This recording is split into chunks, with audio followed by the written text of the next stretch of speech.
हाय, मेरा नाम है अनीता सर। आप लोग जैसे कि जानते हैं मैं एक कंटेंट क्रिएटर हूँ। और जैसे कि आप लोग जानते हैं अभी सावन चल रहा है।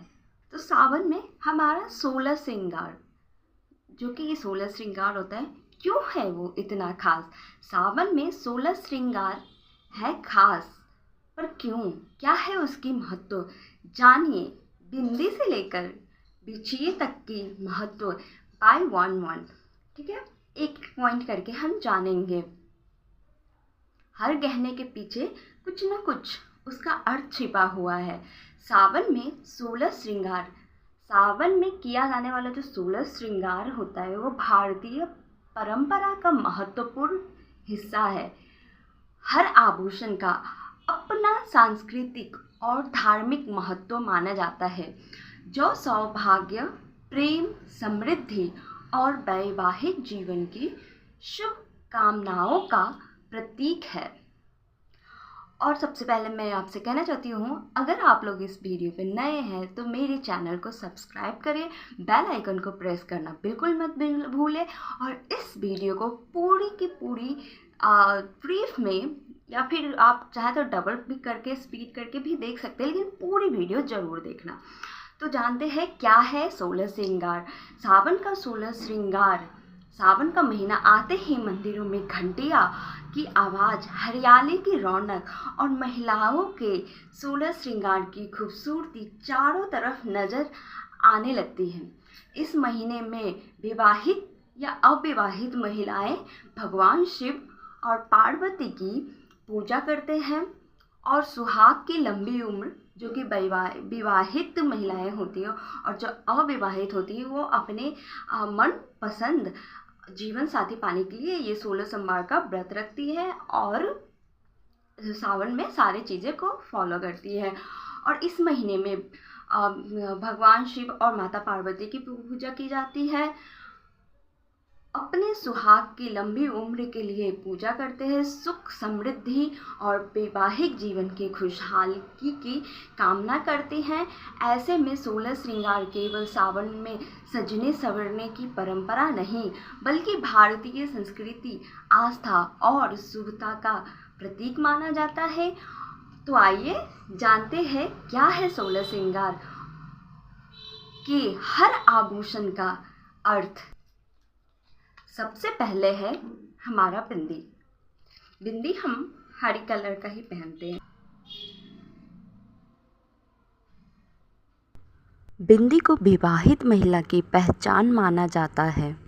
धार्मिक मान्यता है कि यह एकाग्रता, आत्मविश्वास और शुभता का प्रतीक होती है। दूसरा है सिंदूर। सिंदूर सुहाग का सबसे बड़ा प्रतीक माना जाता है।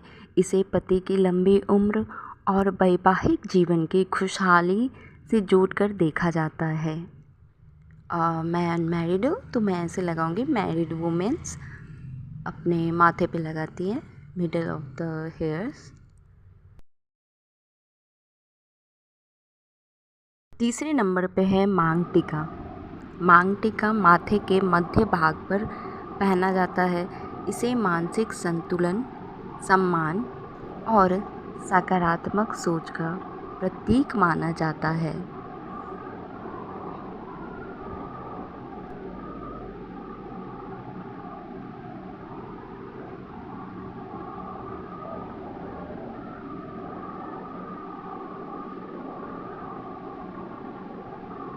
चौथे नंबर पे है काजल। काजल आँखों की सुंदरता बढ़ाने के साथ साथ बुरी नज़र से बचाने का प्रतीक भी माना जाता है। कई परिवारों में आज भी यह परंपरा निभाई जाती है। रोज काजल लगाया जाता है। पाँचवें नंबर पे है नथ। नथ केवल आभूषण नहीं, बल्कि विवाहित महिला के सम्मान और गरिमा का प्रतीक मानी जाती है। अलग अलग राज्यों में इनके अलग अलग डिजाइन भी हो सकते हैं। मेरे यहाँ तो ऐसा है। आपको कैसा लगा ये? आपके यहाँ कैसा है? कमेंट में बताना जरूर।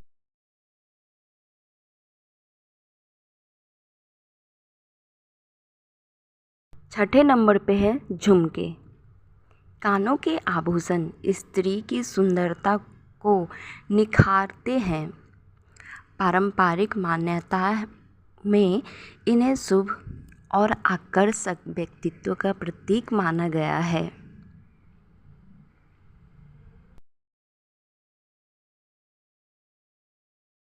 सातवें नंबर पे है हमारा हार। गले का हार समृद्धि, सम्मान और प्रेम का प्रतीक माना जाता है। विवाह और त्योहार में इसका विशेष महत्व होता है।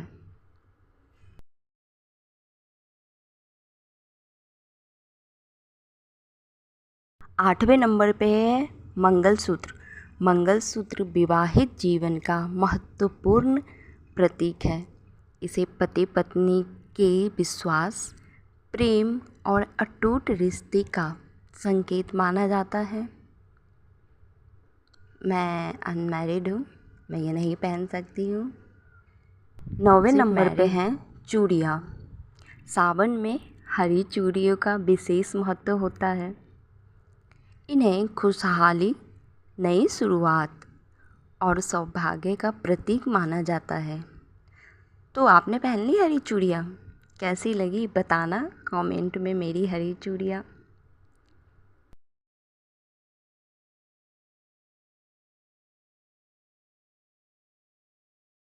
दसवें नंबर पे है हमारा बाजूबंद। बाजूबंद शक्ति, आत्मविश्वास और शौर्य का प्रतीक माना जाता है। पुराने समय में यह राजघरानों महिलाओं की पहचान भी हुआ करता था। 11वें नंबर पे है हमारा मेहंदी। मेहंदी के बिना तो सावन का श्रृंगार अधूरा माना जाता है। इसकी गहरी रंगत को प्रेम और शुभता से जोड़कर देखा जाता है। आपने लगा लिया मेहंदी? बताना प्लीज़ कमेंट में कैसा लगा मेरा मेहंदी डिज़ाइन। 12वें नंबर पे हमारा अंगूठी। अंगूठी रिश्ते में विश्वास और समर्पण का प्रतीक मानी जाती है। विवाह के बाद इसे विशेष महत्व दिया जाता है। इसे हम रेगुलर भी पहनते हैं, गोल्ड या सिल्वर, डायमंड जो भी। आपने पहना है ना?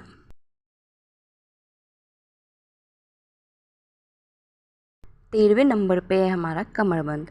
कमरबंद सुंदरता के साथ आत्मसंयम और गरिमा का प्रतीक माना जाता है।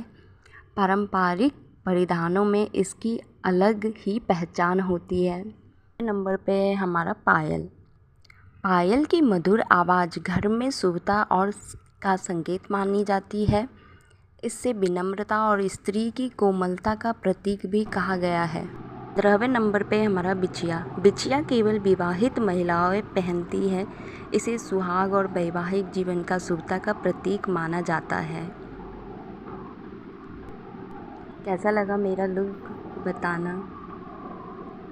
अब बस एक श्रृंगार रह गया है। 16वें नंबर पे हमारा इत्र या सुगंध। 16 श्रृंगार का अंतिम भाग सुगंध है। अच्छी खुशबू के सकारात्मक वातावरण और मन की प्रसन्नता से जोड़ा जाता है। अलग अलग राज्यों में इसका अर्थ भिन्न हो सकता है, लेकिन 16 श्रृंगार का मूल भाव सौभाग्य, प्रेम और सकारात्मकता से जुड़ा माना जाता है। तो कैसा लगा मेरा वीडियो? उम्मीद है कि आप लोगों को अच्छा लगा है, और अगर अच्छा लगे तो इसे भर भर के शेयर करें, लाइक करें, सब्सक्राइब करें, फॉलो करें और अपने फैमिली, फ्रेंड्स जो भी है सबके साथ शेयर करें। मैं ऐसी वीडियोस बनाते रहूँगी। अगर आपको ये लुक मेरा अच्छा लगा हो, ये वीडियो आपको इन्फॉर्मेटिव लगा हो, तो प्लीज़ कमेंट करें, कमेंट में बताएं किस टाइप का वीडियो और भी देखना पसंद करते। Thank you. हर हर महादेव।